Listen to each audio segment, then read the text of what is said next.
Cape Ann is a place that is beyond and above anything physical. Cape Ann is unbelievably unique, even for the broader New England coast. It does not have a single identity as the world's oldest fishing village, or the first art colony, or the most popular beach. It's a combination of a community and also a natural place.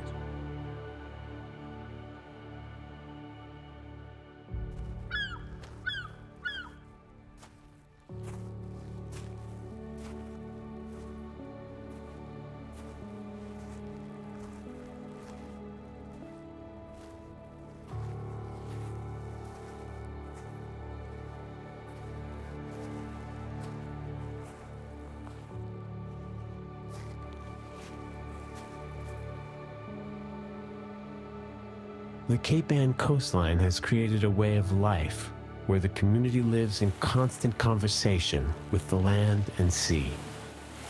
Forests, salt marshes, and rocky intertidal areas aren't background. They're home, history, and future. It's a totally different experience living on an island. Anywhere you are, you can see water really easily. It forces an interaction with the natural environment around you. Everything's here. All these amazing wintering ducks, various islands, basically all the coastal ecosystems. But we've got a inner space of extensive trails, wetlands, beach, bogs, and hundreds of acres of salt marsh that make up the center of Cape Ann. The landscape has shaped not only how people live, but also how they live together. Across towns and generations, Cape Ann's identity is layered, defined by difference as much as by continuity. What holds it together is not uniformity, but a sense of place rooted in memory and a connected future. Gloucester is definitely the urban center, but it's not a hub. Manchester and Essex and Rockport are smaller towns with their own very specific identities. There's a lot of racial and economic diversity here, which is great. It's a strength of the area. This is a kind of a melting pot kind of place, and a place that people embrace that rather than rejecting it. We've got a lot of resources that are right at our fingertips that have been utilized for 400 years, and probably about 8,000 years prior to that with Native Americans. Cape Ann is a very old community. We're seeing a lot of changes in not a lot of time.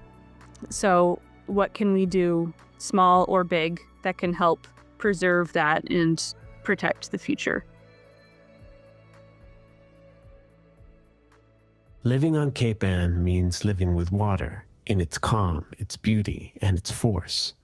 The coastline's granite base offers a sense of permanence, but it does not make the region immune. Rising seas, stronger storms, and shifting weather patterns are reshaping the rhythms of daily life and revealing new layers of vulnerability in even the most familiar places. It's so important to be able to see this environment as calm and safe and beautiful, and then also to see it when it's wild and dangerous.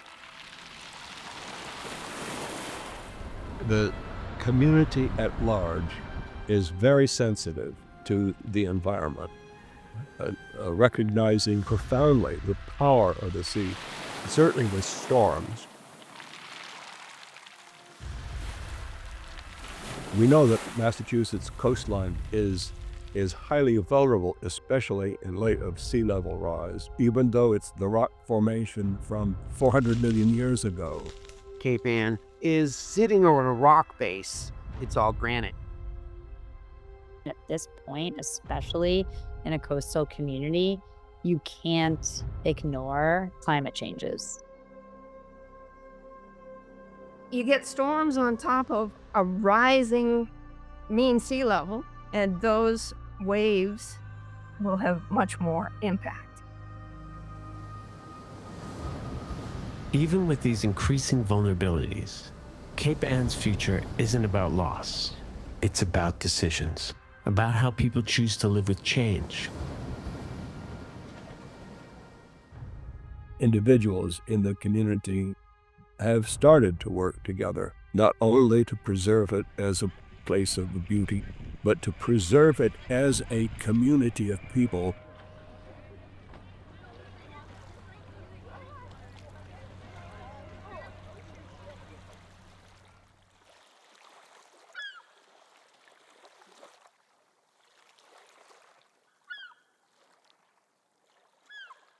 Cape Ann has a whole variety of habitats, coastal habitats. We have the seashore, the beaches, the marshes and midlands, and then the forest area. Many people just see it as this beautiful landscape, but they might not know what that means to the wildlife and the nature that can be found there.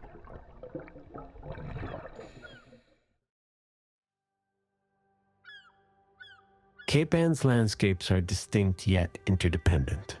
Beaches, marshes, and forests function as individual habitats, but are connected through shared watersheds and their collective support of life here. Along the coast, from sandy beaches to rocky shores, these environments have provided a home for people and marine species. But now, both are perceiving changes over time. There are valuable marine habitats all around. Vast areas of eelgrass bed, extensive subtidal lobster habitat. I grew up here. We were on the rocks all the time in the intertidal zone. We had names for the rocks. There was a fishing rock that was always exposed at low and high tide, and that's covered at high tide now. So I have seen changes over time. Out in the open, there's not a whole lot of protection between Good Harbor Beach and the open ocean. I remember as a kid at high tide, there was a lot more beach space than there is now. The water comes right up. Everyone's crammed into this tiny little strip of beach. It's really important for people to access the beach, but if the beach is no longer there, then you lose it altogether. There are beaches that are at risk of being lost completely because with sea level rise, the ocean will take them back. We've seen a trend of cold water species, things like lobsters and sea stars, kind of making this northward trek. We've had many visitors from Maritime Gloucester say, "Oh, I used to see mussels all over the place here, and now there's none." And we might start to see more things like blue crab on the local menu and different fish species that we may not have seen before, but have commercial value are now being found in our waters. So I think probably within our lifetimes, we will be seeing a shift of species in the area.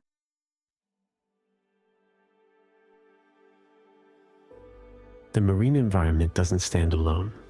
Just inland, tidal flats and salt marshes form a living edge, filtering water, buffering storms, and anchoring the coastal food web.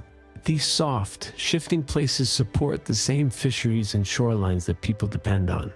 But they are also among the most vulnerable, squeezed between rising seas and inland development, with little room left to move.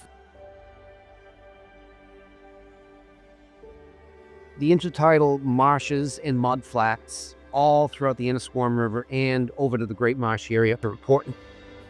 Salt marshes are very productive and they take in a lot of CO2 and they store it. The commercial and recreational fisheries take place in the intertidal mudflats or softshell clams. Marshes provide that crucial nursery habitat for many different species of our fisheries. Without the marshes, there would not be the whole complex marine food web.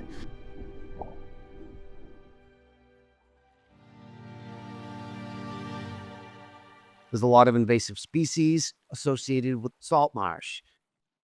European green crabs in particular They'll pull out baby clams right out of the mud and eat them when they're really small. Back 15 years ago, we would get a couple of green crabs in our trap, but now we might catch over 30 green crabs in one night.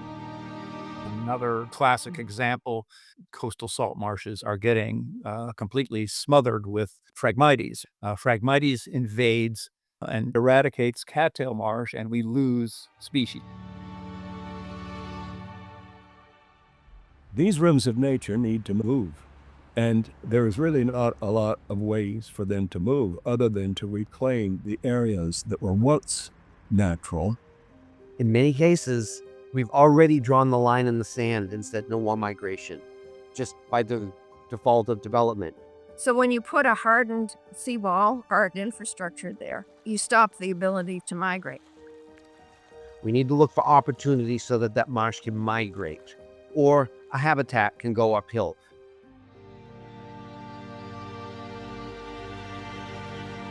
As salt marshes face rising seas and shrinking room to migrate, their survival increasingly depends on what happens uphill. These wooded uplands capture rain, filter water, and sustain the ecosystems below, making forest health essential to coastal resilience. But the forests themselves are also under pressure, including Ravens Wood Park, the Manchester Essex Woods, and Dogtown Common. Dogtown is an amazing resource. 3,000 acres of uplands that contains globally endangered species. One of the real gems of Dogtown, from an ecological standpoint, is large areas of sphagnum bogs. They hold the water and they discharge it slowly. Since we are in a climate era where uncontrolled fires are more and more prevalent, we've started looking at fire. Cape Ann is actually statewide one of the most vulnerable areas to fire. We've seen it in Massachusetts.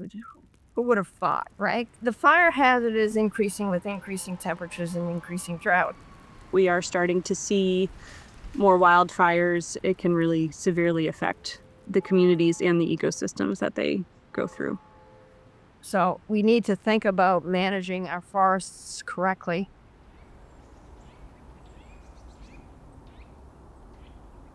While Cape Ann's beaches, marshes, and forests face growing pressure from climate change and development, they are also the focus of ongoing efforts to protect and restore them.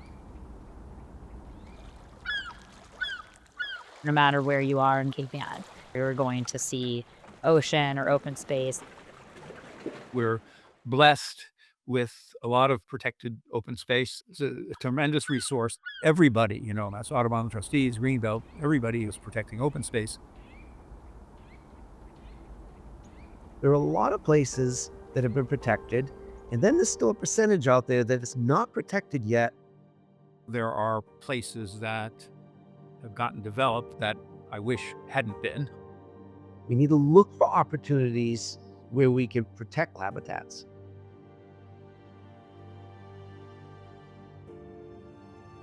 While conservation efforts are essential, these landscapes were never meant to operate under the pressures they now face. Rising seas and increasing storms are reshaping the systems that once sustained themselves. To meet these challenges, Cape Ann's ecosystems require more than protection. They need active management, restoration, and regeneration. The relationship basically between conservation and management is very important. A lot of people say the best way you do conservation is to let nature take its course. Well, that's nonsense from an ecologist's point of view. Conservation, far from leaving everything alone, is kind of the opposite. You have to understand the land and the different habitats and how they change, because your goal is not leaving things alone, it's biological diversity. We need to live with nature. You can enhance that fabulous resource by managing it in a way that's healthy. That doesn't mean that we don't touch nature. It means we live with nature. We didn't start passing laws to protect a lot of these resources until the 1970s and 80s. We didn't start writing the regulations until the 80s and 90s. So we were, in many cases, only protecting these resources only recently, and then even in a shorter time frame did we even start restoring them.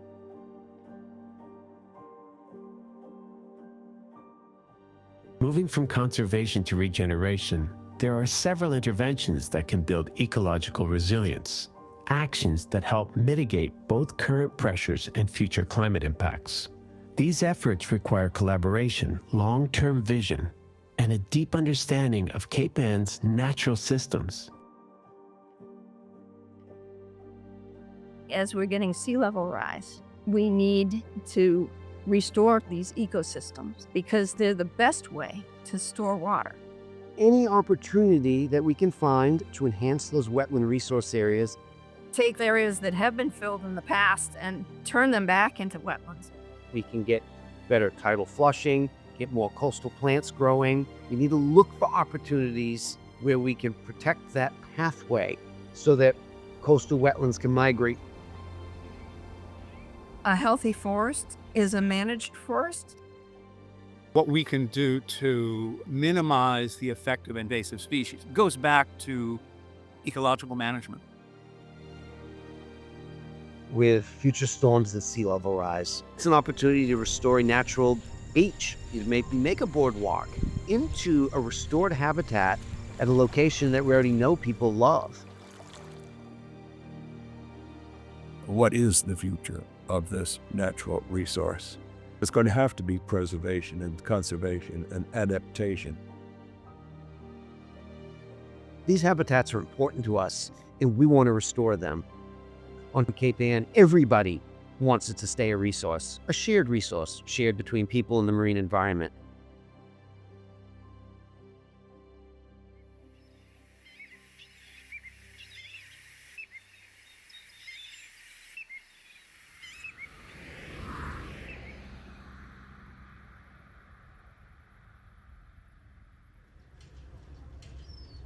Cape Ann is a terrific natural environment for a community. You're part of this greater ecosystem. Gloucester and Rockport and Manchester and Essex have not only an incredible diversity of natural habitats, but also it's a very well-settled area. Cape Anne's ecosystems are not just ecologically rich, they've also shaped how people live. This connection between people and place is woven into the region's housing, infrastructure, and economy. Maintaining access is very important. We want people to be able to use and enjoy the landscapes of Cape Ann. The landscapes are what make this place so special. Homes across Cape Ann are built into the landscape, along beaches and marshes, tucked into forests, perched on cliffs, even right on the water. But today, holding onto that connection is getting harder. Access to Cape Ann's landscapes as a place to live, not just visit, is increasingly unequal, shaped by differences in income, proximity to healthy environments, and vulnerability to climate risks. The burdens of affordability and environmental exposure often fall hardest on those with the fewest resources. What the landscapes in Cape Ann mean to the communities is a little bit different for different folks, maybe depending on where they live. People come from different economic backgrounds, and a lot of places that do have direct access to the ocean are more expensive. And it is more affordable housing in smaller apartments where there's not a lot of green space. Correlation between the economic housing and the ecology around that area is obvious to see. Wealthier houses being surrounded by nature versus the lower income housing being surrounded by development. People just have less access to outdoor space. It's just actually impacting people's daily lives more. There used to be more public access. There's not a lot of green space, and it is a lot of development and buildings. As Cape Ann's population rises, having a wider scope about the ecosystems found there and the threats involved in each ecosystem will hopefully help people make the smartest decisions for the community. In addition to being unaffordable for many, housing across Cape Ann is increasingly at risk. More than 1,000 structures lie within the FEMA floodplain, and over 2,000 fall below projected flood elevations for 2070. Sea level rise and intensifying storms are already transforming where and how people live. You see houses crumbling into the water during storm surges. It's really hard for people that live close to the water. Their houses were probably built before them. You know, whoever built the house initially wasn't thinking ahead in that way. People are seeing the threat sometimes to their own properties. This is starting to raise the questions about what is the future. There needs to be more recognition of sea level rise. Local, state, federal regulations have not adjusted to the current sea level rise and or the projected. Diversifying the housing stock and building more sustainably offer a way forward, addressing both the housing crisis and the climate crisis. But it will take planning, investment, and collaboration to ensure a just and resilient future. We have to start having these conversations about what does this mean for our community. We have a housing issue. The housing crisis goes hand in hand with the climate crisis. There are so many unused buildings. We have many areas in the city like that could be converted to housing, and they offer opportunities to accommodate a certain amount of growth, to support people and preservation at the same time. As we expand, we just need to be mindful about the different threats that can be found in those different places and make smarter choices about how to not be in the same predicament as we are now. Not every home on Cape Ann sits directly in the path of rising seas, but the infrastructure that connects the region, its roads, drinking water, and wastewater systems are exposed, affecting everyone. In many cases, these systems don't just face risk, they contribute to it, degrading the very landscapes Cape Ann depends on. Where people live and infrastructure happens and businesses happen, restoration, pollution remediation can be really difficult from an infrastructure perspective. Across Cape Ann, roads were built along the coast and through the marsh to connect communities. But today, many lie in harm's way. More than 38 miles of roads throughout the region fall within the FEMA floodplain, a number projected to rise to 42 miles by 2070. Many of our coastal roads in the January storm completely flooded, 3 feet deep, maybe more. One of the big questions is when should you allow emergency vehicles back on that road? So you've got surface water on your road, but you've also got the groundwater coming into the underlying layers. If a road fails, then you think about ways of raising the road in the future. There are places where the culvert is not at the right elevation. And if we're going to restore these ecosystems, we need to get the hydrology right. There are literally hundreds of miles of roads throughout New England that literally go right through the middle of the marsh. Many of them aren't needed, but there will be a social battle whether we keep the roads or not. The same systems that carry residents across the region also carry pollution into marshes, harbors, and reservoirs. Contamination from everyday life flows directly into the waters people rely on for drinking, recreation, and habitat.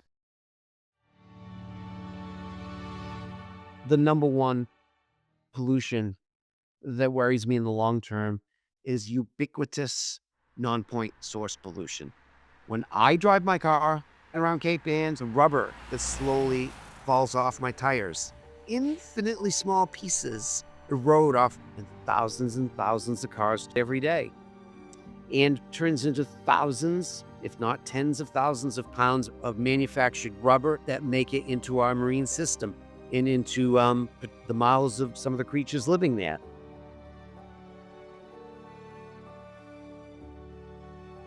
A lot of our storm drains along the roads, especially in downtown Gloucester, don't go to the sewers and to the water treatment plant. They go straight to the ocean. With more vehicles, especially in the summertime, there's a lot more chemical pollution from vehicles that's going straight into the harbor. We always see this little sheen on top of the water, little floating bits of styrofoam and plastics. The surface water is really affected with the runoff from the land areas, which is a big problem. Our drinking water comes from reservoirs. It's really imperative that surface water reservoirs be protected so that you don't have sources of contamination that will run off and go into this water body. There's been many studies shown on what area around the reservoirs needs to be protected, and that has to be a priority. Protecting drinking water is essential, but so is managing wastewater. These systems are especially vulnerable, and when they fail, the consequences ripple outward, putting surrounding ecosystems and public health at risk. So many of our wastewater treatment plants up and down the coast are located right along the coast. One of the major reasons we want them in low areas is it facilitates everything flowing downhill to the plant. It's really concerning. They're in floodplain areas. They've tried to armor our wastewater treatment plant, but there needs to be some major changes done. So this is a good time to think about maybe relocating or think about what the future looks like for our wastewater treatment. The problems of infrastructure becomes important to the people when something bad happens, like they close the creek at Good Harbor Beach because the water's contaminated and it's not safe to swim in. The public wanted answers, and the local newspaper, Gloucester Daily Times, ran stories on it with the City Department of Public Works and the Health Department doing the studies of the coliform bacteria. But where did they come from? Did they come from, say, septic systems? Did they come from leaky pipes in the city system? Water runoff from the roads?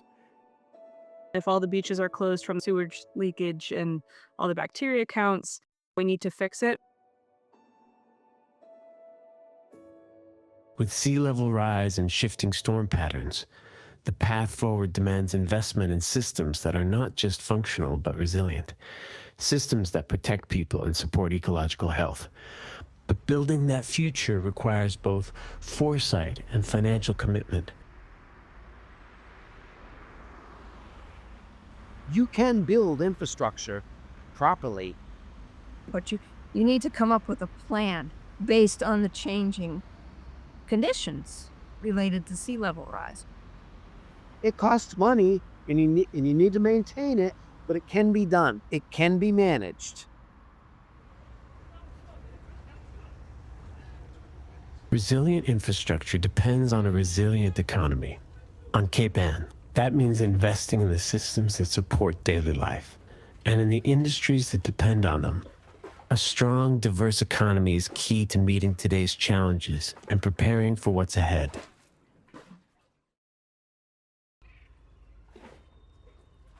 The primary draw of Cape Ann, it's a working town in combination with nature.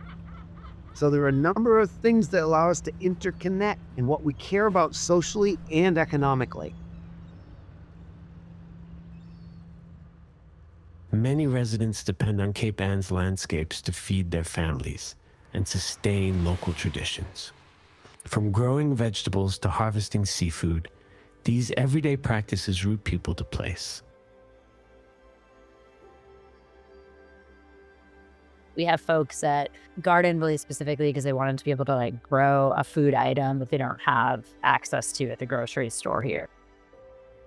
Growing food connects you to place because you are forced to understand what your landscape and environment can produce, what people in your community have historically grown and what they're growing. I mean, it just fully connects you to a place and your community. Gloucester is a place where seafood comes from, the place where you spend your time, where you're socializing, you're enjoying the outdoors, and you're eating from that. That's what makes it home. While families across Cape Ann rely on the land and sea in everyday ways, entire industries have been built on the region's natural abundance, anchoring the regional economy to the sea. Gloucester is so proud of its fishing industry. I would say without fishing, there wouldn't be Gloucester as we know it. Economically, of course, for Gloucester, fish, even to this day, is one of our most important exports. For hundreds of years, there were commercial fish traps. There's still American lobster fishing that takes place right in Gloucester Harbor.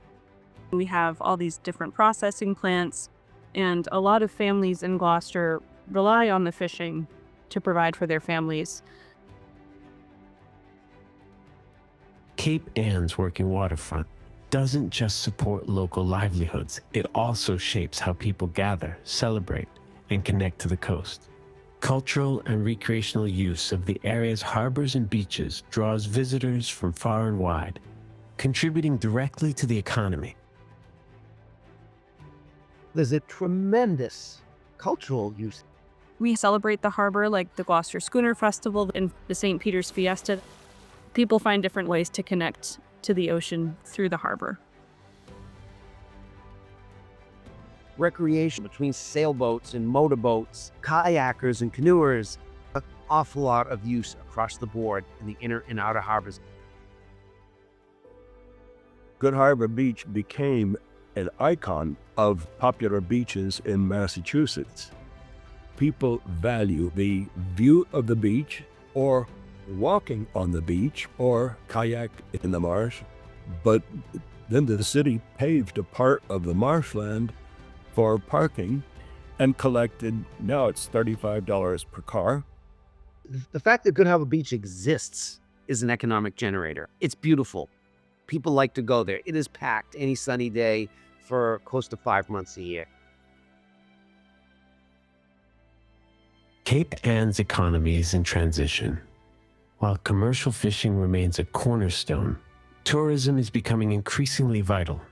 These industries are deeply interconnected. Visitors come for the seafood, the working waterfront, and the natural beauty that supports it all.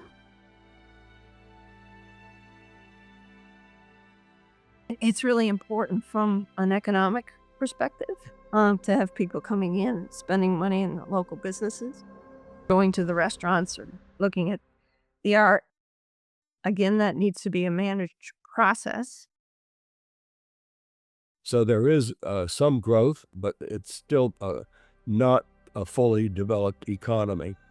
And I think we're going to see that in the next few years. The potential of Cape Ann, essentially a tourist economy, as well as highly dependent on the fishing industry.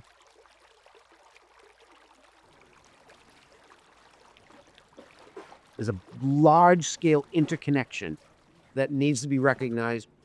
The reason humpback, fin whales, minke whales come so much to our region is because of the forage base. That's also another big economic generator.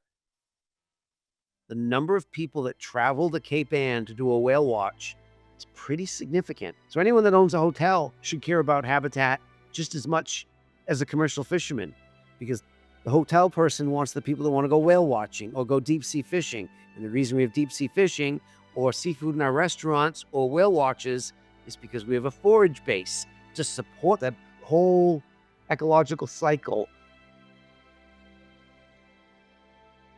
It's really a place for people to come and learn about the fishing industry. If it's managed properly, it can be a tremendous asset. Fishing is always going to be important here. Transitions come with trade-offs. Across Cape Ann, there is an ongoing debate about how the region's landscapes should evolve, how to balance preservation with progress, and how to ensure that housing, infrastructure, and the economy become resilient and equitable in the face of change. These conversations will shape the future of both the people and the land they call home. Particularly in a place like Cape Ann, your tie to place can be so strong. You end up knowing so much about the natural environment where you live. Cape Ann is an economic generator and a cultural asset.